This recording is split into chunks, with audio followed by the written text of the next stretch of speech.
Hola amigos, ¿cómo están? Estamos en Intramuros Podcast y el día de hoy estamos en mi espacio, hablando de la criminogénesis de una mujer delincuente.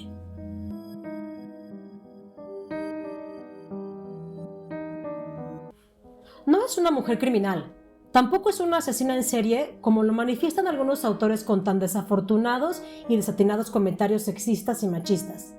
Tampoco es una prostituta, como lo establecen sabedores de la materia como la única clasificación de la criminalidad de una mujer. María es una mujer de 39 años como cualquier otra. La única diferencia con las demás mujeres es que María, de manera inmadura, materializó un cúmulo de sentimientos y emociones reprimidos durante años, en un actuar antisocial que marcaría su vida perpetuamente. Solo tenía 16 años cuando lo hizo, cuando mató a su propio hijo recién nacido. Su vida no fue tan fácil. Vivió en medio de un tormento lleno de violencia, adicciones, ignorancia, desafecto y desequilibrios emocionales. El alcoholismo de su padre la orillaba a maltratar constantemente a su madre.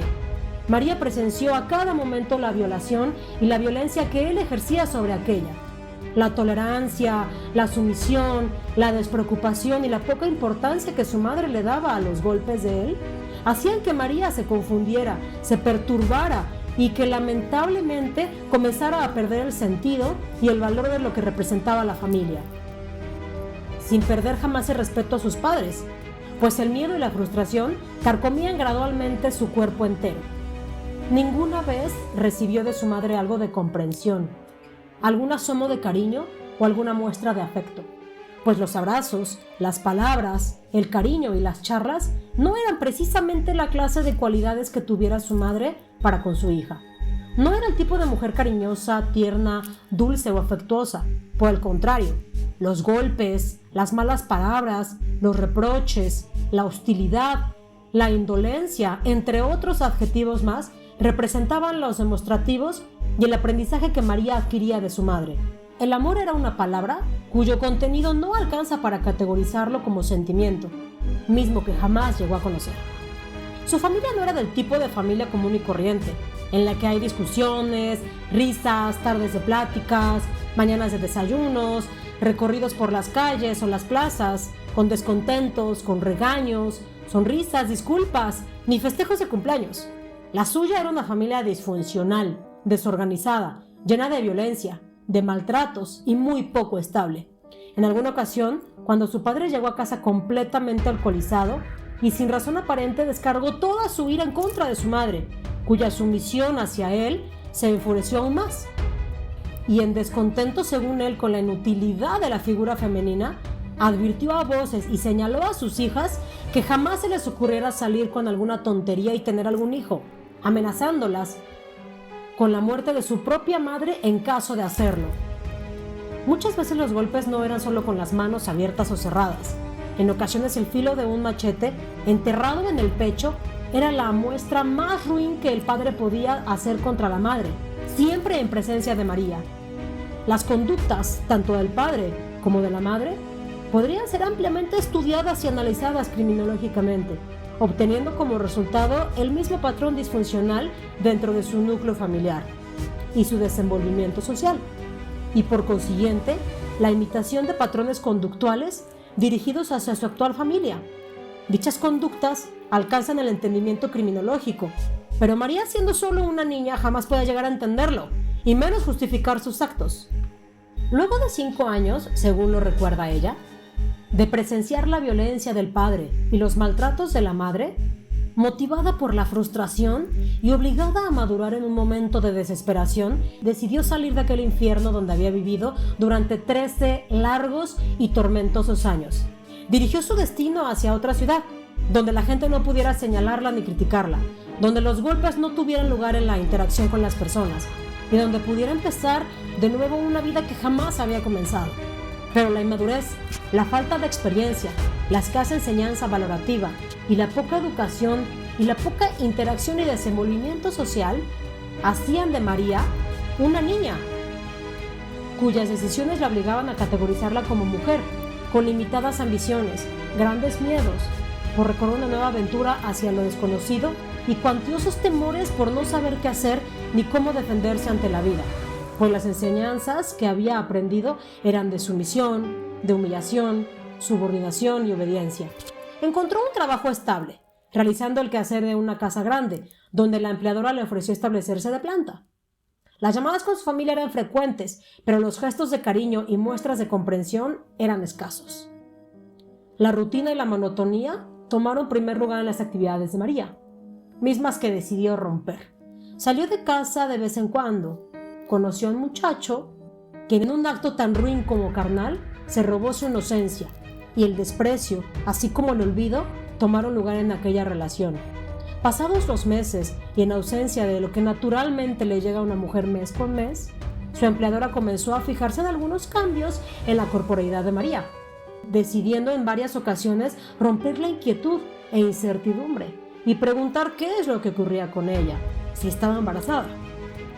Las respuestas siempre eran simples, frías y cortas. No.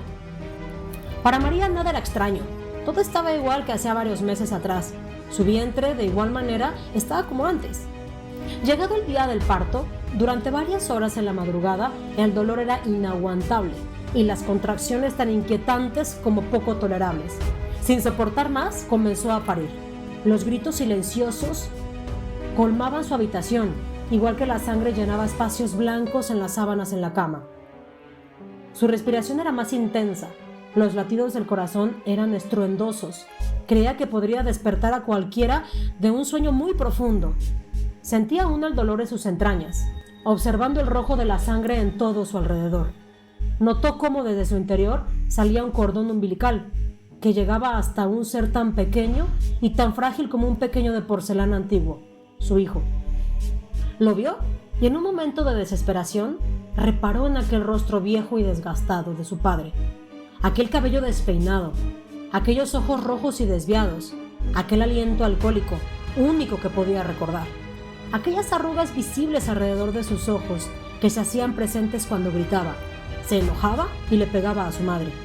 Recordó aquella amenaza que la traía consigo desde el día en que se la dijo: si tienen un hijo, mataré a su madre, como si el hecho de concebir fuera un pecado o un delito. Miró a su alrededor y solo observó trapos viejos, un delantal y las sábanas que habían caído al piso por tanto movimiento causado por el dolor.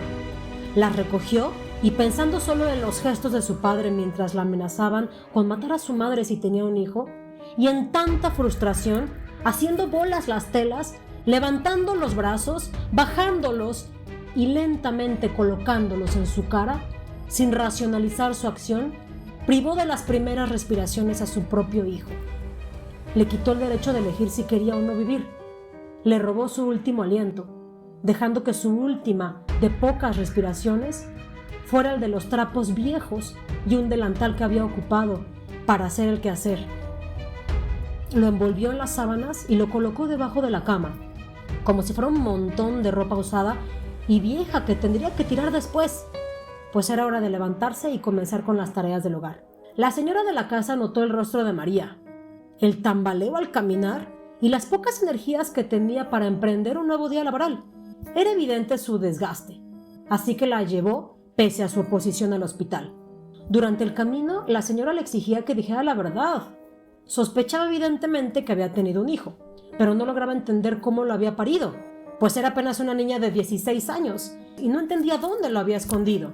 Estaba desesperada por saber qué sucedía, mientras que María, durante todo el camino, solo negaba todo y sufría aquellos insoportables dolores posparto. Llegando al hospital con tantos dolores, la presión de los doctores, la notoria debilidad física y la presión de la señora, María decidió contar lo que había ocurrido horas atrás. Ahora la preocupación de la señora no era saber cómo, sino dónde estaba el hijo, pues en esa gran casa jugueteaba a su mascota, un perro que podría rascar cualquier lugar, morder lo que encontrara y hasta devorar un bebé sin ninguna preocupación. La percepción, preocupación y la angustia la hicieron racionalizar sus actos. María cayó en cuenta de lo que había hecho. Había matado a su propio hijo.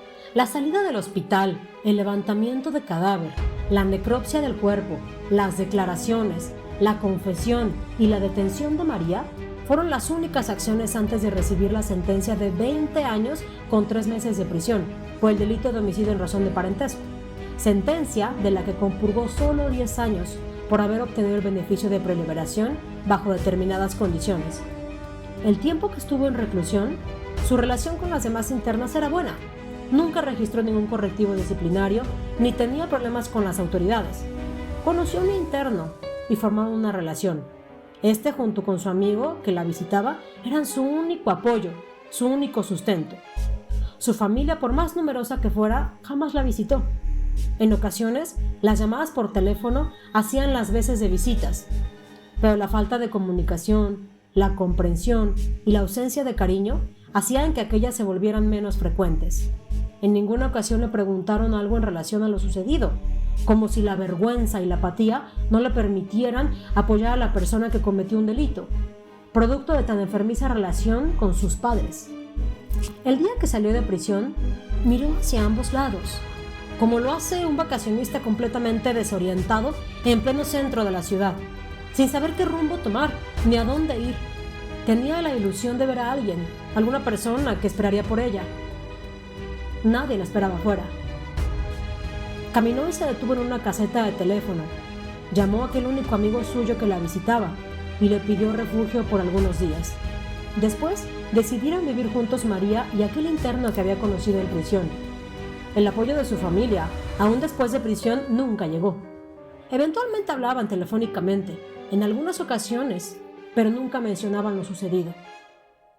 Luego de casi 15 años de haber cometido el delito, 10 en prisión y 5 fuera de prisión, recuerda su reclusión como una experiencia más, ni agradable ni desagradable, solo algo que tuvo que vivir.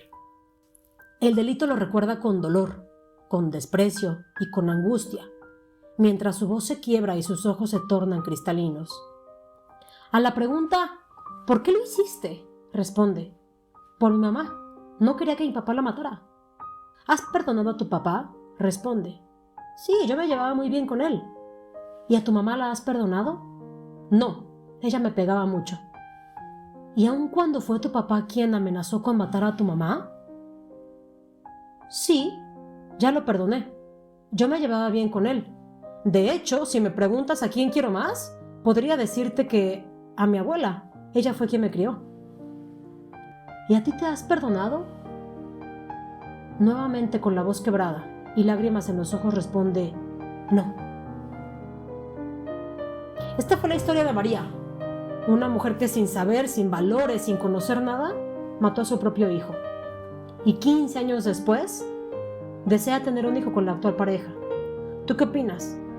Por favor, déjame todos tus comentarios, quiero saber qué piensas. ¿Es María víctima de las decisiones tan malas de sus padres? ¿O es María victimaria por haber matado a su hijo? ¿Es María responsable de todo lo que pasó? ¿O sus padres fueron responsables? ¿Tú qué opinas? ¿Podría María ser una buena madre 15 años después?